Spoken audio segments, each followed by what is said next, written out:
everyone, this is Jasmine here from Jaea Magazine, here with Young Money's president, Mack Maine. Say what's up. What's up, everybody? So how are you enjoying Canada? I'm loving it.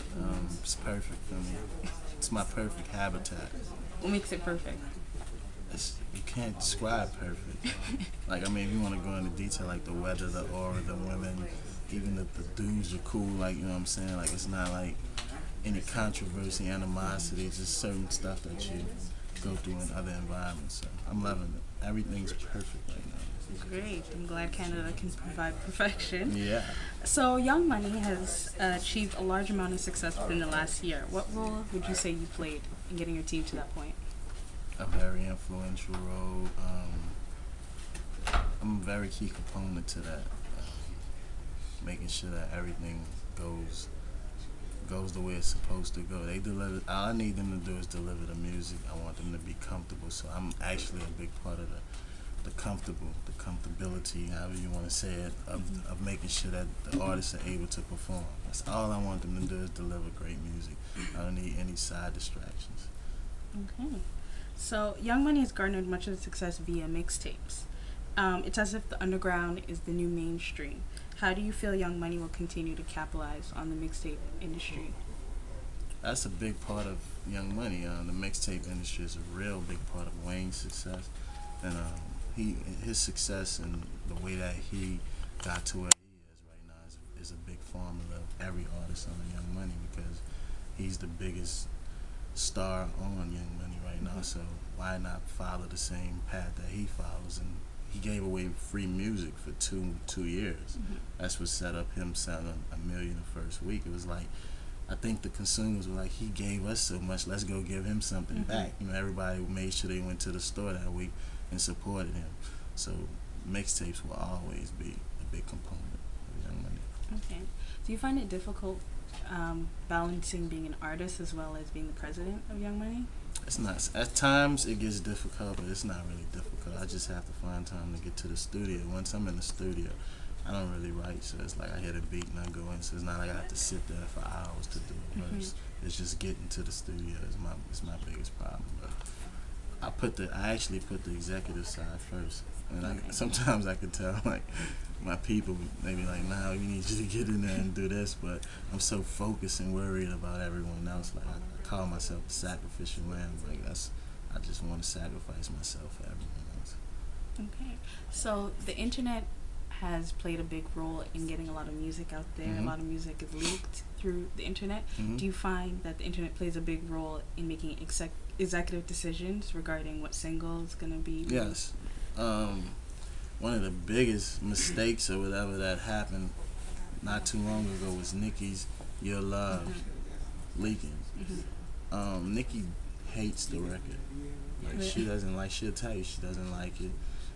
Nicki's graduated musically, she's elevated, and she feels like that song doesn't describe the artist she is today, but she's, what happens with artists a lot, they think that the older songs are whack, whereas you outgrow your fans. You go too further than your fans. So the stuff that you consider old, the fans would love, the consumers would love. You just get tired of hearing it because you keep hearing it so much riding around in your car.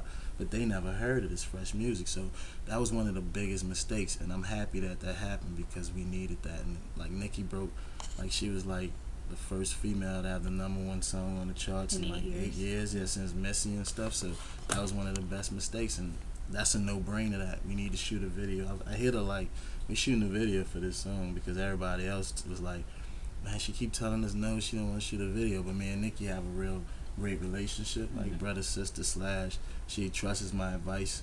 So we shot a video for that song, and everyone loves the video. The video's hot. So that was the real benefit of the leak system. What happened with that, what happens a lot, to describe what usually happens with the leak game is, it used to be people hacking your emails, but of course we got smarter than that. But what happens sometimes is the engineer, say like a studio that we don't own, we use a studio today in Toronto, and she records the song in that studio.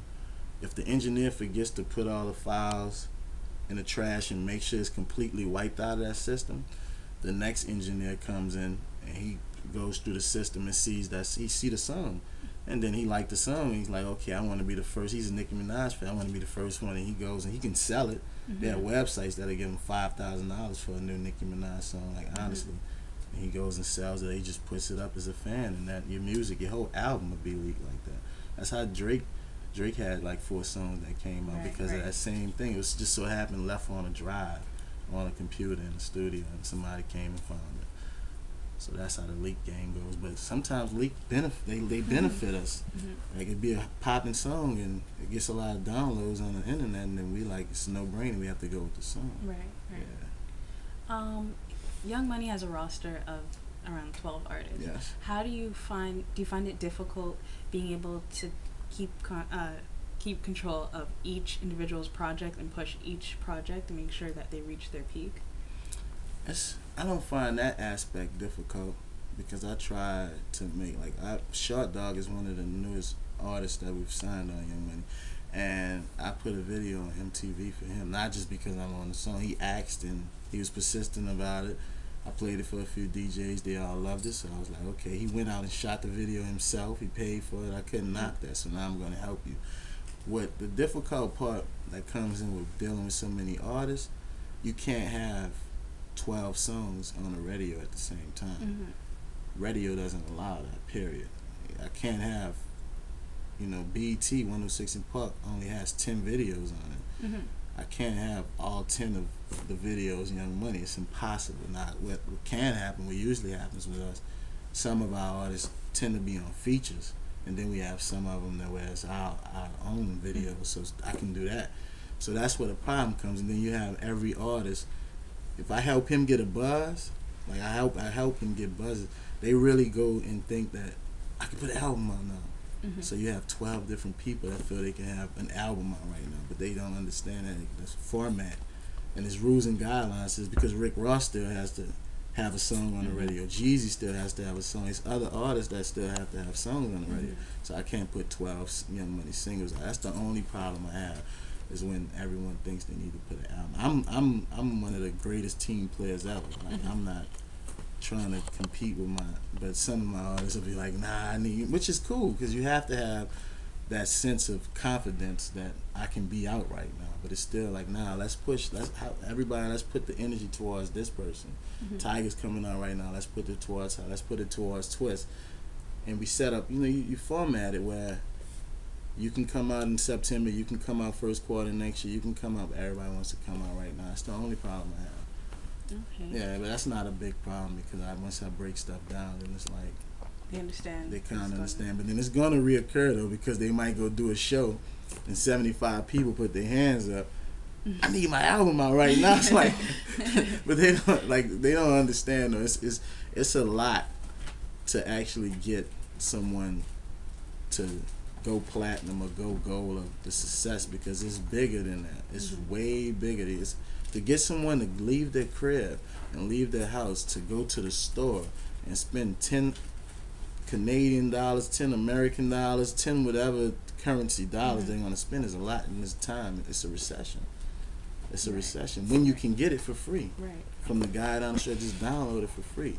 It takes a lot, but they don't. But then what happens then when you put an artist out and he felt he can come out and then he flops, then you got that artist saying, y'all didn't push it right. Y'all, it's never that artist's fault. Like you have to protect yourself at the end of the day because if you don't put them out, I should be out. Then when you do put them out and they don't do good, it's your fault. So we have to build a momentum up. But they understand. They understand. That's good. So Young Money has been compared to hip hop empires such as Rockefeller or Bad Boy. How do you feel that Young Money differs from those type of empires? We have more superstars. We do.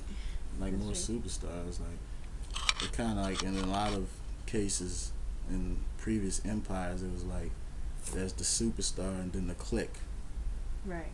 We have superstars. When someone's getting $75,000 to $100,000 a show, that's a superstar. Yes. Yeah, so we have a few of those on the roster. Okay. Yeah, so and we have more to come. Like we have superstars in the making, and we're not